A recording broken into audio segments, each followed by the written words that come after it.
தங்கம் விலை இப்போது புதிய உச்சத்தை தொட்டுவிட்டது. தங்கம் விலை இனிமேல் கொஞ்சமாவது குறைய வாய்ப்பிருக்கிறதா என்பது தற்போது பொதுமக்களின் கேள்வியாக இருக்கிறது.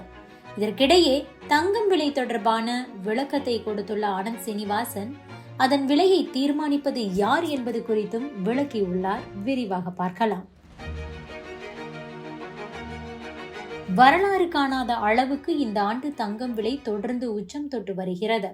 இடையில் ஓரிரு நாட்கள் சரிந்தாலும் கூட தொடர்ச்சியாக அது உயர்ந்தே வருகிறது. இதற்கிடையே தங்கம் விலை இந்த அளவுக்கு உயர என்ன காரணம், இது குறைய கொஞ்சமாவது வாய்ப்பிருக்கிறதா என்பது குறித்து பிரபல பொருளாதார வல்லுநர் ஆனந்த் சீனிவாசன் விளக்கம் அளித்துள்ளார். இது தொடர்பாக அவர் தனது யூடியூப் சேனலில் என்ன சொல்லி இருக்கிறார் என்றால், திங்கட்கிழமை உச்சத்திற்கு போன தங்கம் விலை 12,500 ரூபாயை தாண்டியது.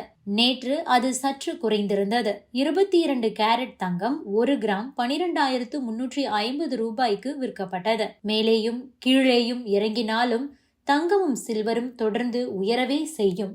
ஆனால் சில்வரில் கவனம் தேவை. அது ரிசர்வ் கரன்சி இல்லை என்பதால் அதில் ரிஸ்க் எடுக்க வேண்டாம். சில்வர் ஏற்றுமதிக்கு சீனா விதித்த கட்டுப்பாடு காரணமாகவே வெள்ளி விலை அதிகரித்துள்ளது.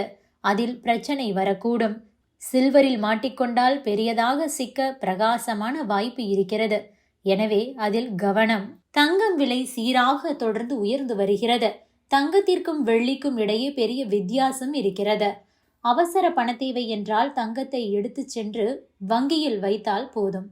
மீண்டும் பணத்தை செலுத்தினால் தங்கத்தையும் எடுத்து விடலாம். ஆனால் சில்வரை அதுபோல ஈஸியாக பணமாக்க முடியாது. இப்போது சில்வர் ETF என சிலவற்றை எடுத்து வருகிறார்கள்.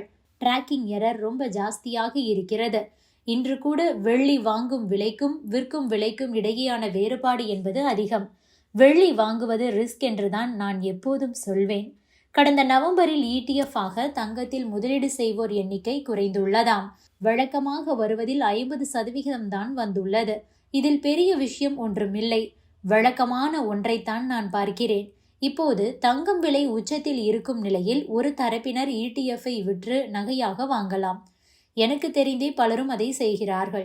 இன்னும் சிலர் தங்கம் விலை இதுவே அதிகம், இதற்கு மேல் உயராது என நினைத்து விற்று இருக்கலாம். இதனால் தங்கத்தின் விலையில் மாற்றம் வருமா என சிலர் கேட்கிறார்கள். இதனால் இது தங்கத்தின் விலையில் எந்த ஒரு மாற்றத்தையும் ஏற்படுத்தாது. அமெரிக்க பெடரல் வங்கி தலைவர் ஜெரோம் பவல், சீன அதிபர் ஜி ஜின்பிங், அமெரிக்க அதிபர் ட்ரம்ப், ரஷ்ய அதிபர் புதின் ஆகிய 4 பேர்தான் இதில் முக்கியம். அவர்கள் என்ன செய்ய போகிறார்கள் என்பதை பொறுத்தே தங்கம் விலை இருக்கும். உள்ளூர் மார்க்கெட்டில் என்ன நடந்தாலும் கவலை கிடையாது. இந்தியாவில் ரூபாய் மதிப்பும் கூட வேகமாக சரிகிறது. எந்த அளவுக்கு ரூபாய் மதிப்பு சீக்கிரம் கீழே சரிகிறதோ அந்த அளவுக்கு தங்கம் விலை மேலே ஏறும். சர்வதேச சந்தையில் தங்கம் விலை நிலையாக இருந்தாலும் ரூபாய் மதிப்பு சரிவதால் இந்தியாவில் தங்கம் விலை உயர வாய்ப்பு பிரகாசமாக இருக்கிறது. ஏனென்றால் ரூபாய் மதிப்பு அந்த அளவுக்கு வேகமாக சரியாது. இன்னும் 8 ரூபாய் சரிந்தால் அந்த டாலருக்கு நிகரான ரூபாயின் மதிப்பு 100 ரூபாயை தொட்டுவிடும். அப்போது தங்கம் விலை உயரவே செய்யும் என கூறியிருக்கிறார் Anand Srinivasan. Subscribe to One India and never miss an update.